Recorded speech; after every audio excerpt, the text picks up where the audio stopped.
Hello বন্ধুগণ, 2 শালিক আগামী পর্বে দেখতে পারবেন পেয়ারকে ঝিলিকের কাছ থেকে সিগনেচার নিয়ে আবার খেলো ধোঁকা। লাইক দিয়ে বিস্তারিত জানতে থাকুন।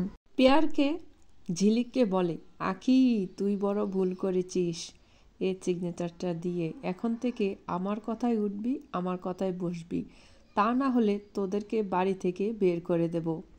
তখন ঝিলিকও পেয়ারকে সাথে চ্যালেঞ্জ করলো, আমিও তোমাকে কথা দিলাম 1 সপ্তাহের মধ্যে এই বাড়িতে আমিও ছাতার ফ্যাক্টরি খুলব। পেয়ারকে ঝিলিককে বলে, তুই যে কি করবি তা আমার জানা আছে, যা কিছু পারলে কর গিয়ে। তখন ঝিলিক মনে মনে ভাবতে লাগলো, আমি তো ওকে কথা দিয়ে আসলাম, এখন কি করব? আমি তো সেলাইয়ের কোনো কাজ পারি না, অবশ্যই আমার আখির কাছ থেকে সাহায্য নিতে হবে। এইদিকে পেয়ারকে দলিলটা রেজিস্ট্রেশন করার জন্য উকিলের কাছে গেল।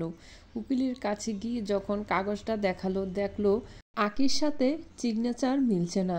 তখন পেয়ারকে রেগে বলে, আখি তুই আবার আমাকে ধোঁকা দিলি, আমি কিন্তু তোকে আর ছাড়বো না। বন্ধুগণ, ঝিলিক কি পারবে ছাতা বাড়িতে ছাতা ফ্যাক্টরি খুলতে? অবশ্যই কমেন্টস করে বলবেন। আমার চ্যানেলটি সাবস্ক্রাইব করে রাখবেন নিত্য নতুন আপডেট শোনার জন্য।